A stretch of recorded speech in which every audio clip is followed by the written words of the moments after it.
Morning.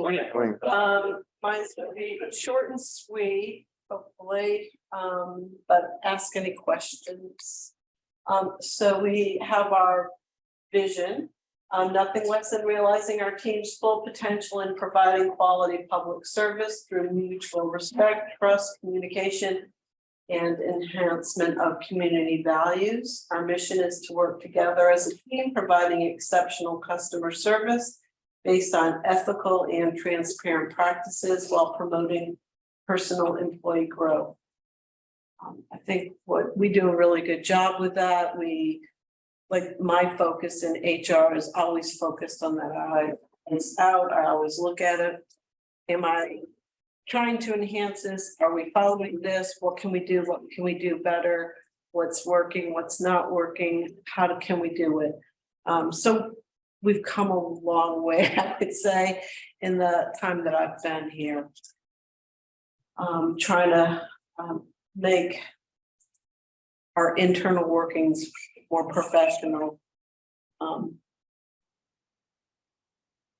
organizational chart, this is just like a real rough overview. As you all know, we did a classification and pay study, which you approved a little bit early just because of the the climate with COVID, the increases, the difficulty in filling positions. The MAPS group, we did the position descriptions, those were done in October. They conducted interviews with employees, and that is to clarify, because sometimes people might not be thinking about everything and writing it down. So, a lot of our employees are not paper people, right? They're boots on the ground. So that's a bigger challenge for them. But they did really well with that. Then the salary classification and benefit information is still being compiled. However, Chris and I did get a very rough draft Saturday or Sunday, I can't remember, one of those days over the weekend. And we had asked for that before so that we could get that financial analyst position. I needed that salary information and that classification so that I could get that out there. So Chris and I still need to sit down and review all of that. But it looks pretty good, from what I've seen, gleaned over. So we did get the job description for the deputy finance director / financial analyst. And we're advertising it as a financial analyst with the deputy finance director as a working title. The part that I have not seen is our personnel policies. And that usually we have some policies that were written, obviously, since the last study. They look at them, make sure that we're still in legal compliance, what changes we need to make. So I haven't even seen what they've done in that, but that will be part of the final review, and I guess the presentation will be in March.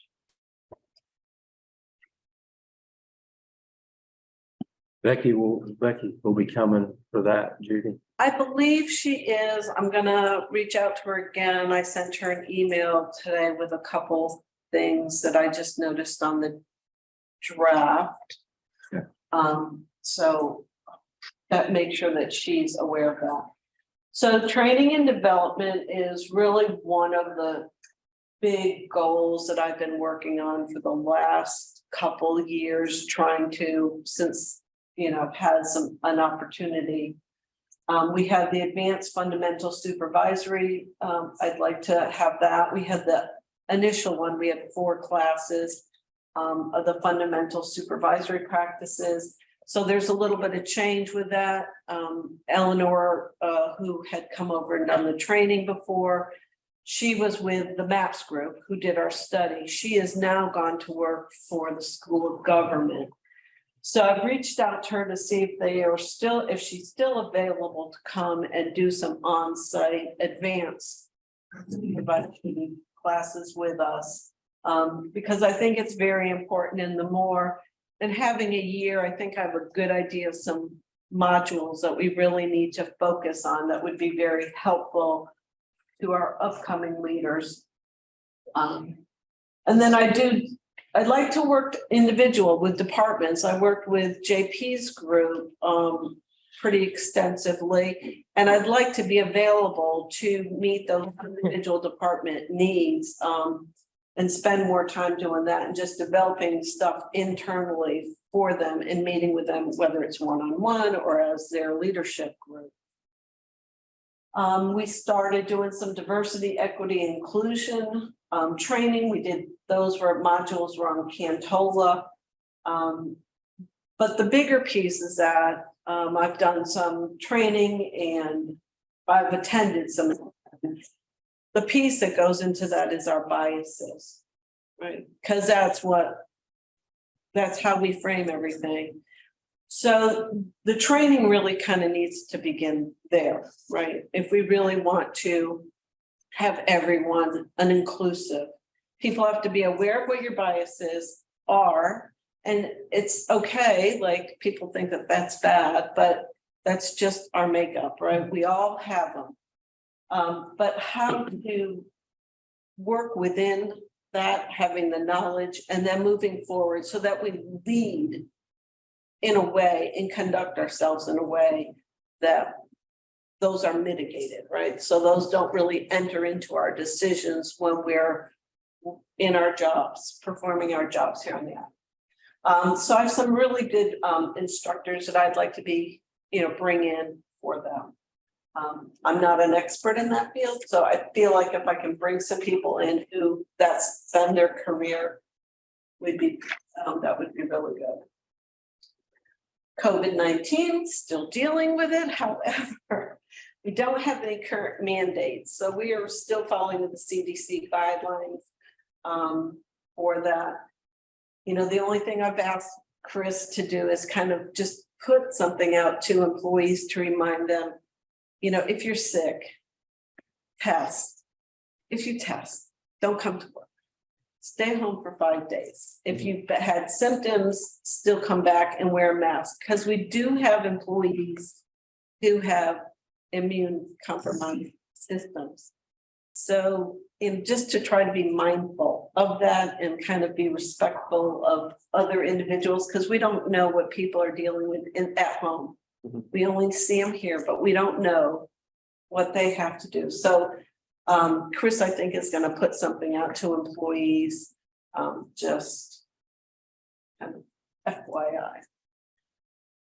Educational assistance is our tuition assistance program. Actually, Alan's staff is very active in that. It's been wonderful. Steve Barger, Karen interviewed him. There was a nice little article where he really spoke very positively about that. He continues to do that along with, I think you have 3 employees now. Josh, Jake. Because Paul was, but Paul's not here. We do have other employees who are going to school, but, and Sebastian also is taking advantage of that right now. But we have some employees who still are doing it on their own and for whatever reason don't want to take advantage of the program. So I've offered it, we've talked to them, and they just don't want to. So that's their choice. I have a question. So for under the code, I don't recall, if somebody is staying home, is that off of their sick leave? Yes. Okay. It's off of their sick leave.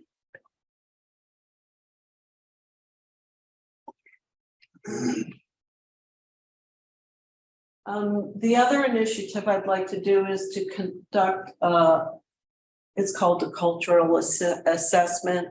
And that really is to find out like how satisfied our employees really are, because I can ask them, are they going to really tell us everything? No. But I'd like to get an outside, the MAPS group can do it, I believe. When I talked to Becky, she said that they can do it, they'll compile it, they'll give us the information, they'll supply the metrics. And then we can see Like, are our benefits meeting their needs? What do they enjoy? What's keeping them here? What's making them think, maybe I need to look somewhere else? What is it? So I think that that would be a very helpful thing for us to do. We're going to continue to develop and utilize assessment centers in the recruitment process for selected positions.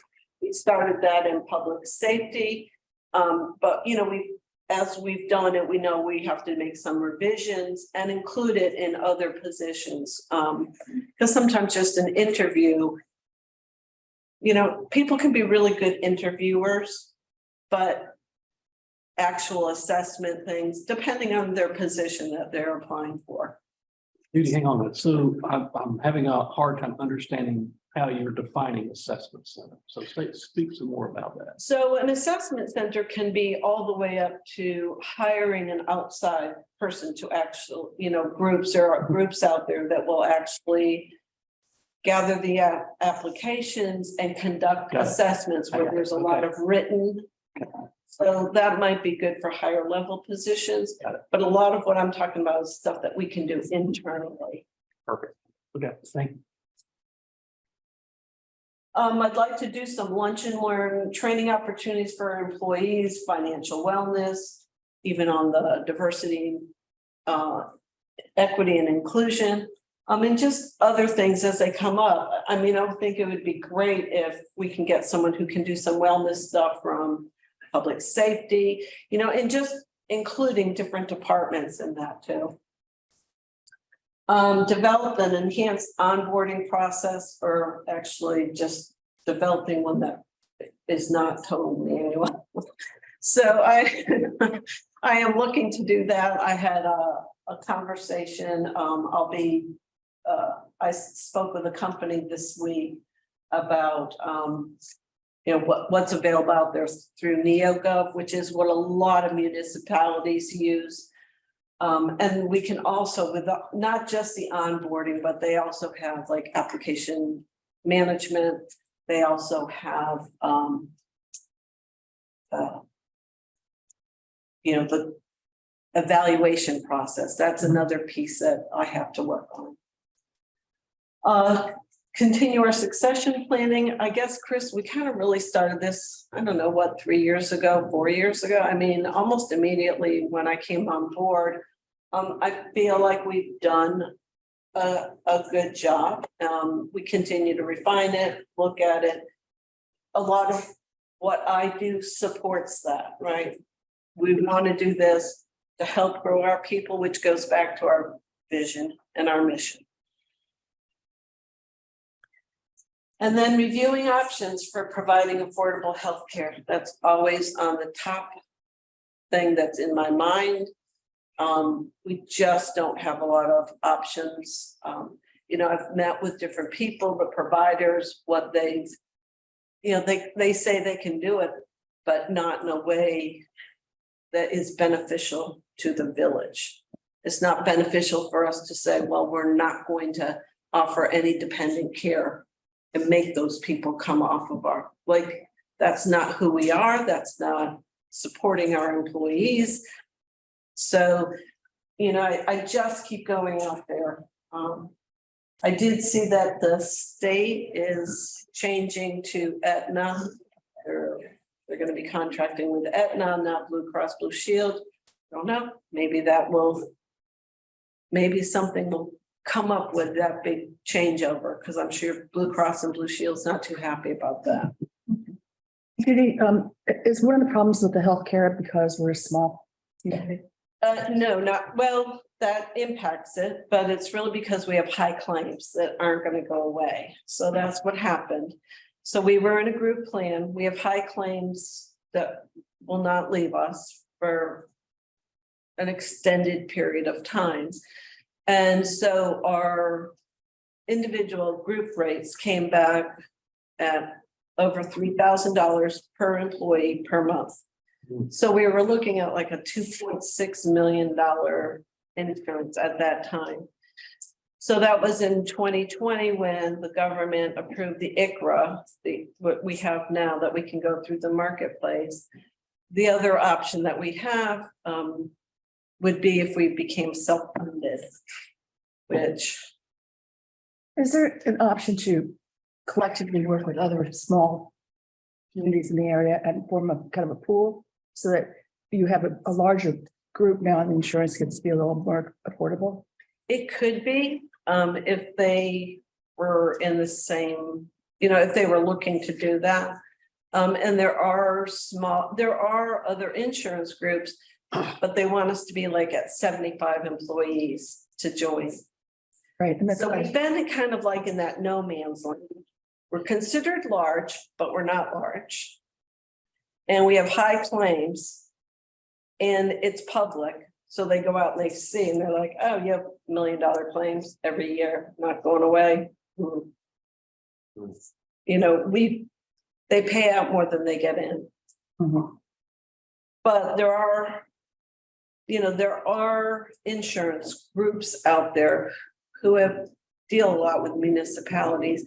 But this is not just a problem for us, right? It is problematic for a lot of smaller municipalities. And we were at the league, which has insurance, and they're the ones who $3,000. So, and we tried, I wrote letters, I met with them, talked to them, begged, pleaded, gave them some options. No,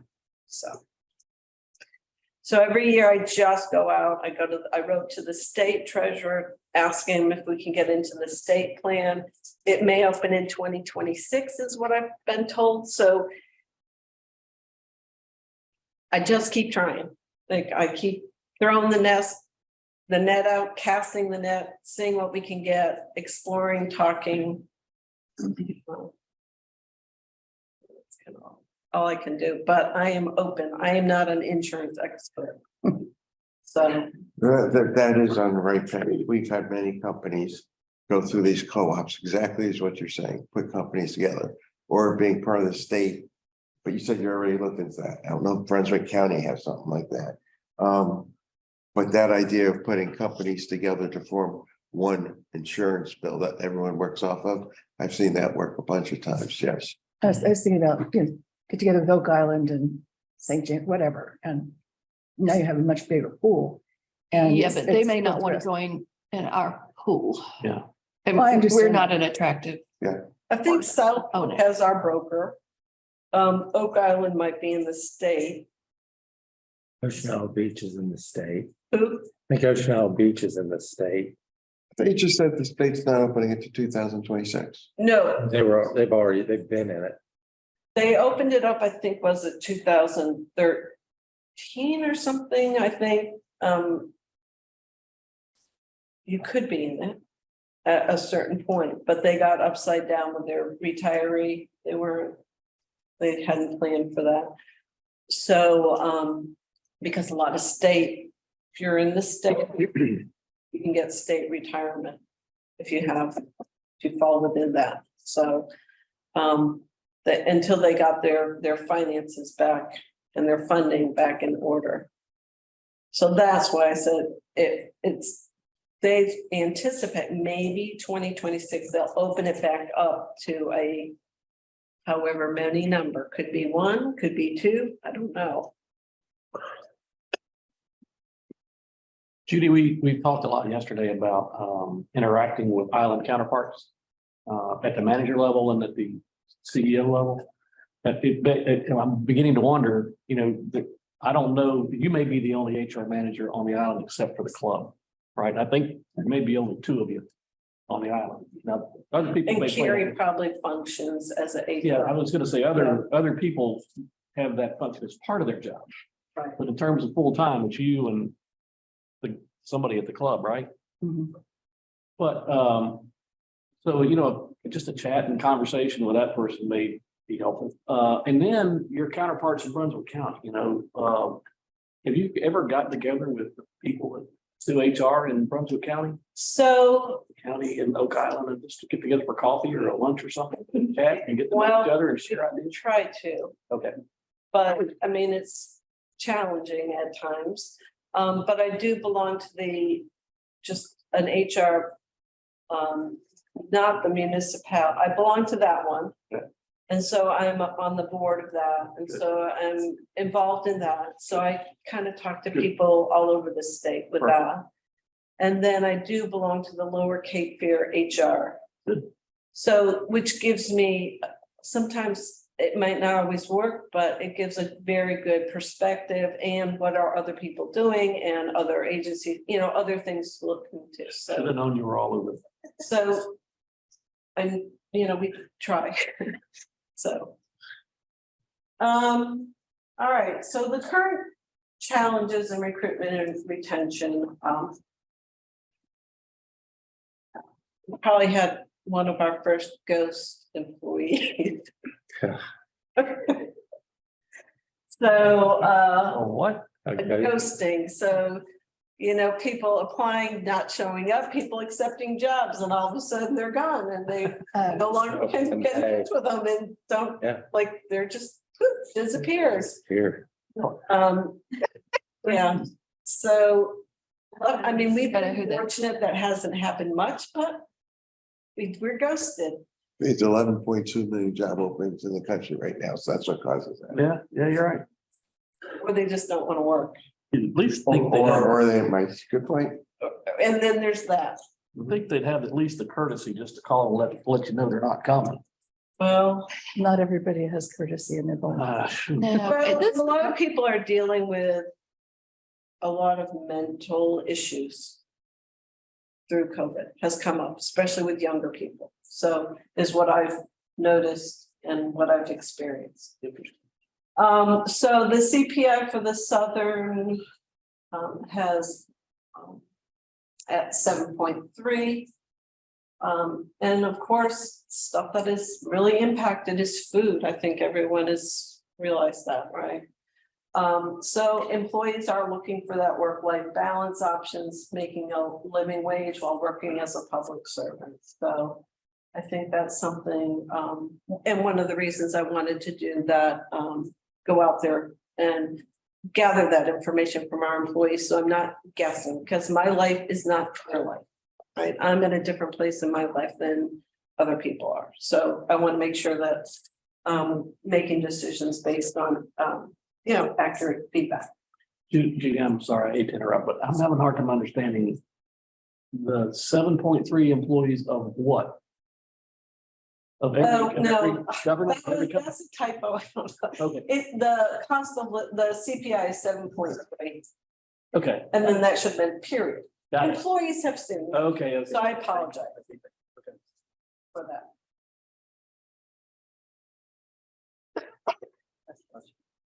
So that still continues to be a challenge. We do, and I don't mind not getting 100 applications for every position. I'd rather have people self-screen, and typically we do get good quality applicants.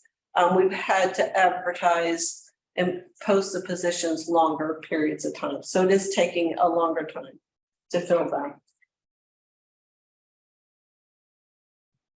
So I talked to Chris about this, and what I would like to do, typically, last year we did 3% COLA, 3% merit, right? I know we're doing the class and pay, there'll be recommendations for adjusting salaries, but that's just to bring them up to market now. However, what I would like, and I've always pushed this, Chris can say I'm always pushing this every year. I would prefer to see, I don't want to eliminate COLA. However, I do think our merit should really reflect and be available for top performers. Because if someone's doing an okay job and there's just not enough differentiation between a 1% and a 3%. If someone's meeting, if you have a scale of 1 to 5, if they're meeting their expectations of what we do, then it's okay, give them 2, 3%. But for those who are really and truly going above what's expected continually and really adding value back to the village, they should be rewarded. They shouldn't have to wait till our next class and pay study for a salary adjustment, right? Because we want to keep those people, retain those people, and grow those people. Yeah, you're absolutely right, but there are parameters you gotta work with. So if the budget is X, you draw a bell curve around it. Supervisors are way too easy, and the bell curve is always skewed to the right. So you've got to be tough and saying only this many people could get meets, this many people get exceeds, this many people have to get below average. And really, the meets do not get the average pay. They can't, because you need that money to pay the exceeds. Because there's more of those than the other ones. You got, you know, they got telling the other side. So mathematically, unless you're changing the boxes, if you set a total salary, set the S curve, you set the amount of people in each one of the buckets. The average person does not get the average salary. It's just math. And so easy for supervisors to be nice guys. And you're sitting across the table, be nice and rating everybody. And there's great inflation across the board with every corporation. I've never not seen it. Right. So, and I do review every review, I look at it and I send those back that I'm like, this, no, because. And I still don't hear about everything, but what I do hear, I'm like, no, because remember this, then that needs to be addressed. But this would also have to be, we need a new evaluation system, a Yeah. modified. Yes, that would have, those go hand in hand, I'm agreeing with you, and I'm suggesting one of the ones that I've seen many places right? is the distribution system, and the pay that goes with the Right. distribution system is pretty common. If you talk to Hewitt or any other ones, that's what they're gonna tell you. Right, yeah, because I've done this. Yeah. Before, but not. Before here, yeah. Before. I would like, when this is presented, of course, our class and pay recommendations, that the map presents to keep us, competitive, our salaries to be competitive. So I would like to see that go through. Continue supporting flexible work arrangements. We've been doing that. And I haven't heard any negative pushback on that. And then just encourage employees' financial health. So, you know, we went through the whole push with the Social Security. So unfortunately, that didn't get passed. Some options that we talked about as a department head group was potentially using those funds that were allocated and using it to provide employees a match for a 401k up to a certain percentage for those who choose. Currently we have,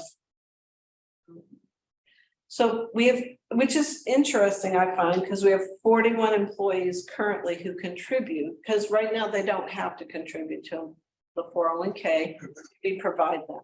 But we have 41 employees who do contribute something to their, so they do value their retirement.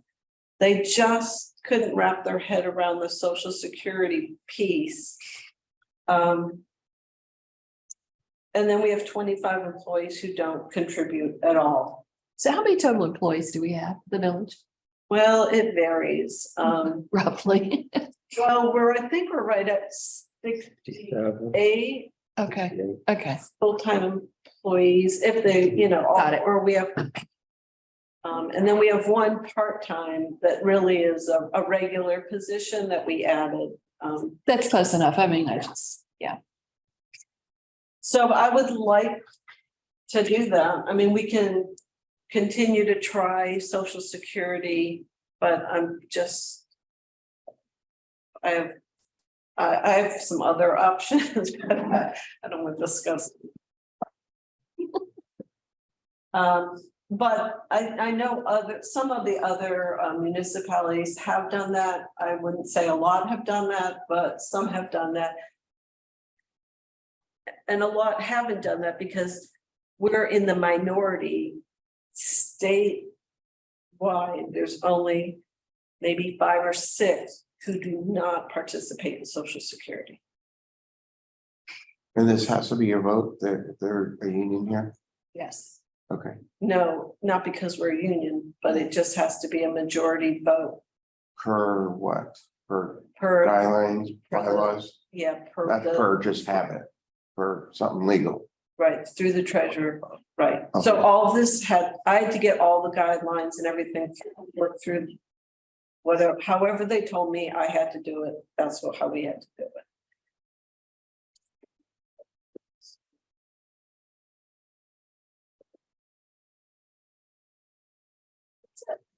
Great job. Thank you. Thank you. Thanks. Thanks. Thank you.